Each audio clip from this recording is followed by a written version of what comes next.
And that's what the Nesivas Shalom is saying, that the greatest miracle was the Pach Echad Sheman. The fact that when all was destroyed and you're going through the rubble, but Hashem made sure that there's one piece of purity that remained so we can rebuild what was lost to us. And this is why I love Nesivas Shalom. We're not just learning about the past. He's making it practical. V'chein b'chayei haprat. Every one of us in our lives. There are those times that we go through, people go through times that we feel like it's over. There's no coming back. I hit an all-time new low. I've never felt so distant from Hashem. I feel like Hashem is not in my life, not interested in my davening, not interested in my learning, and I feel all alone. I feel like what Klal Yisrael felt as a general feeling, a person could feel like that. V'alav lahamin be'emunah shlema, it is on you, your job at that point is to believe be'emunah shlema, with full faith. She'adayin yesh boi, kusta d'chiyusa, she even pina lebinyan mechudash. You have to believe that inside of you is the black box that never gets destroyed in the airplane.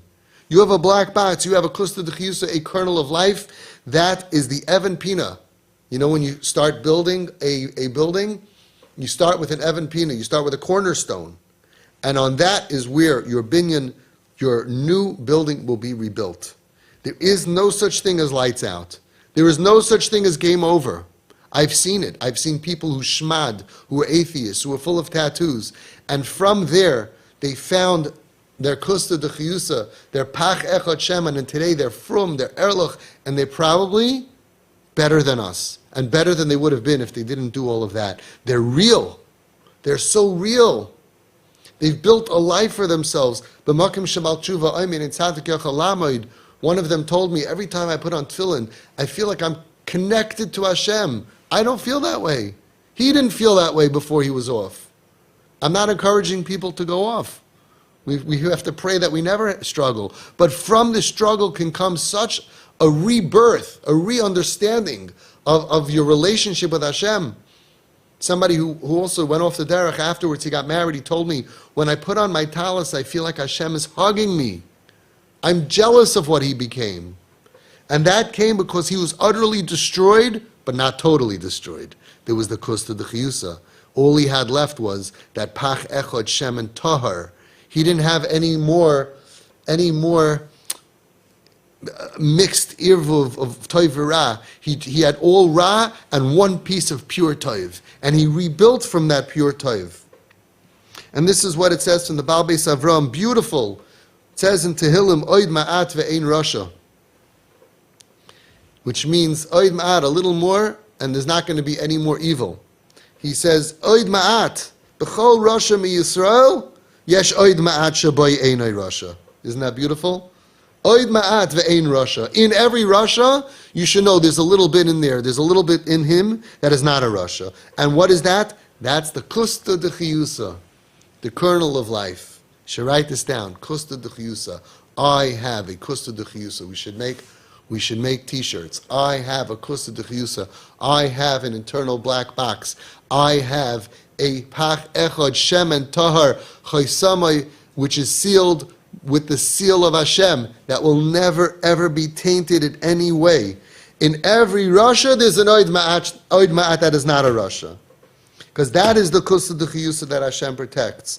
And from there, you can build from start, from the fresh. It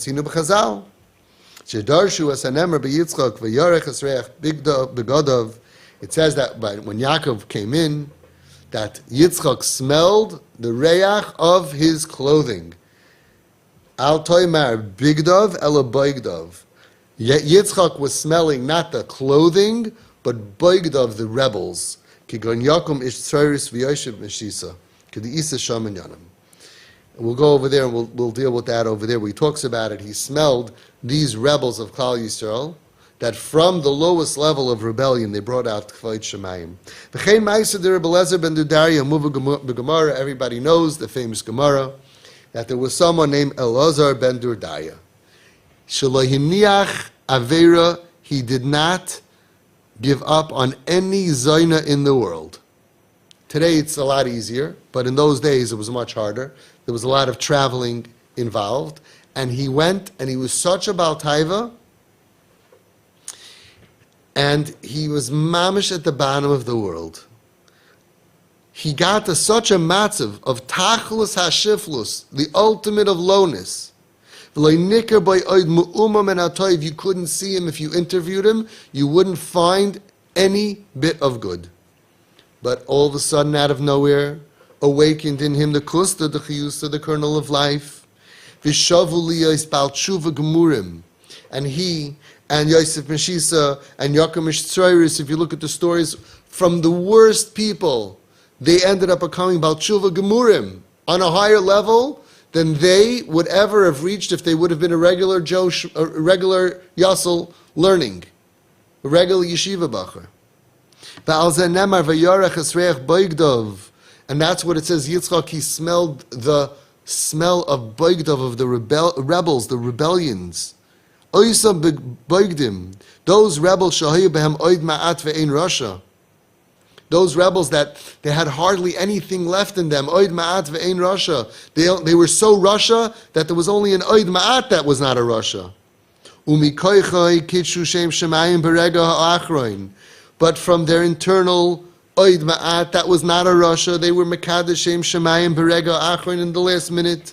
V'nis Alu, when they went up L'madregois El Yoinois Ba'olama El Yoin, they went up to the holiest, highest level. We know that when Rebbe Elazar ben Dodaya died out of grief over his low matziv, the Baskol came out and he said, Rebbe Dudari, he was called Rebbe. He got the title of Rebbe, which Reb Meir was called Rebbe, out of his holiness and purity that he lived his whole life. He was able to reach a level that a regular person would not be able to reach. And guess what? It's not just him. It wasn't just Yaakov Mishtzroiros. It wasn't just Yosef Meshisa. It wasn't just Rebbe Elazar ben Dodaya. B'meshech hadoyos, throughout our generations, hoyer rabbis kahena. There were many like this. Yehudim she'egiu l'matzav shel heder. There were Jews that reached a matzav of heder, of complete, no Yiddishkeit left, and looked mamish like a guy. But then it became revealed, the kusta d'chiyusa, the kernel of life, nekudas achiyos sheneseres bahem, the nekuda of spiritual life that was inside of them, umikoicha, and from that koyach. They reached out and they were saved from their shval hamatziv. K'mesuper, like it's told on Yehudim Shayu Shom Gemurim. Many stories. I actually wrote it down, and I believe in GPS. You have to read it. The story, it's brought down that there was a Yid that behaved mamish like a mafioso, and he used to torture all the Jewish frum people. He used to break their windows and demand money. He hated Yiddishkeit, he hated Judaism, he hated Hashem, he hated everything. One day the Nazis rounded up all the Jews and brought them into the shul, and everybody knew what that means. Usually it means they're going to burn down the entire shul and kill men, women, and children in the shul. Suddenly the doors opened up, the Nazis brought in this Bulvan, this Shegitz, what looks to be like the biggest Shegitz in the world, this Jew who was machal everything and hated Yiddishkeit. They brought him in front of everybody. They opened up a Sefer Torah, they threw it on the floor. They opened it up, they unrolled it, and they told him to urinate on the Sefer Torah. Anybody who knew this man and the way that he behaved until then would have said, with pleasure. But right then came the Kusta D'Chiyusa, the Pach Echad Shemen, the black box. And he said, no, I won't do it. And they took out a gun and they said, we're going to kill you. He ripped open his shirt with all of his mafia mentality, all of his brave strength that was always used against us. He ripped open his shirt and he said, kill me. They shot him. He fell onto the open Torah scroll. And the Nazis had fun with that. And instead of burning all the Jews, they left. They got their fill of whatever you want to call it, disgusting. he ended up saving through what he did. He ended up saving all these men, women, and children from being burned. And the Rav paskined, they should roll up the Torah scroll full of his blood, roll it up with him, and bury him together with the Torah scroll. So I ask you, when you see somebody like that and you want to determine that there's nothing left in him, no good can come out of him, you're wrong. On any Jew, you're wrong. You never know. He ended up being somebody who saved hundreds of men, women, and children from being murdered, and he was deemed to go straight to Olam Haba.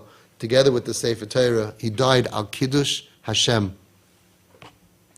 Says the Nesivas Shalom, there were many throughout the generations, many throughout our generations that we would have given up on, that we thought we knew and that we judged. But they ended up having such a strong kusta d'chiyusa inside of them. They ended up having so much strength inside of them that only came out when they were on the lowest level. K'mesupra al Yehudim shayu sharm gemurim, kashetzive aleim lichbar masru nafsham, Aleha Amuna, Kinis Eira, Kosta D'Chiyusa Shabahem, Va'al Yedei Zeh, Ni Eira Yahadusam L'chayim. V'zeh Gam Soid B'alei Tshuva B'deirenu. He says in our dar, he wrote this about 30, 40 years ago.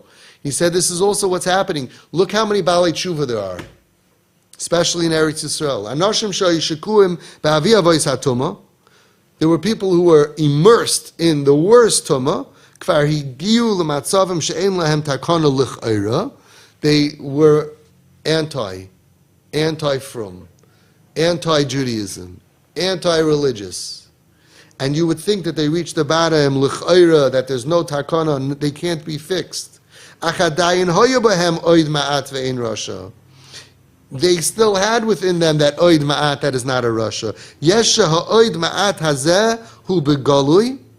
Sometimes that oid ma'at, that little bit in you that is kosher and pure and holy, is revealed, but sometimes and sometimes it's very covered before it's revealed. It's very buried inside of you. But it's always there, and it's never ever batal. It's never ever possible to destroy the black box. And in this is buried the secret of salvation, to be reborn as a Jew in any matzav. Doesn't matter what you did. Doesn't matter what you are, what you think you are. You have inside the ability to be reborn.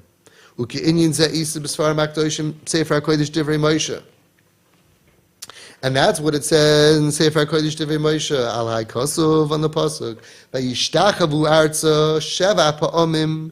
Yaakov bowed down 7 times, ad gishtoi, until he reached ad Echav, until he reached his brother. Shebechol ishtachava. Every time he was mavatal himself, every time Yaakov bowed to Esav, Hisir Yaakov me Esav klipa achas. He removed from Esav one of the klippas, one of the how do you say, klipa? Like an uphill that surrounded him, a wall. Ad shehusru kol zayin aklipa shesayvavo, until he, by bowing to him, he removed all 7 walls that surrounded him. Ad gishtoi, until he reached ad Echav, his bruderschaft, his brother. Until he reached the point of brotherly love, that was buried always in Esav, inside all of those klipos that were covering him up. And after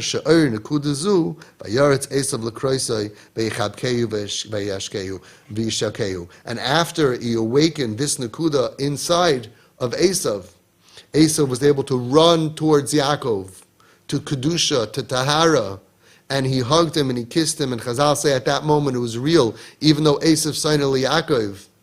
But at that moment it was all real. Now think about it. You know what this means?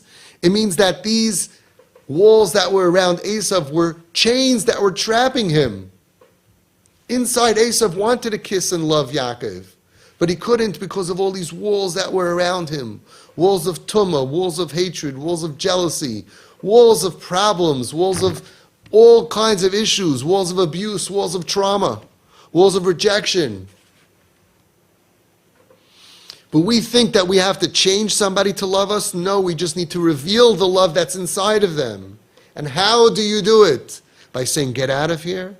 Arois, shegitz, nothing will become of you? No. By bowing to them, by being mevatel ourselves to them. Each time we're mevatel ourselves, I don't think I'm better than you. I'm not better than you. There's nothing to be jealous of. You're good, and I believe you're good. I don't think I'm higher than you. You're mevatel another wall, and you're mevatel another wall, and another wall, and through that you can reach anyone, even an Esav. And we are not talking about Esavs in our dar.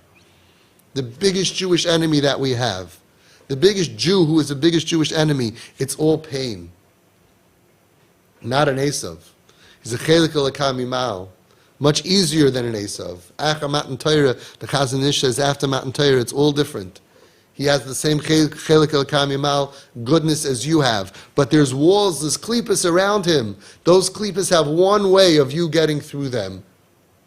To not just get love from them, but to let them be who they really are. To express the love that's deep inside of them.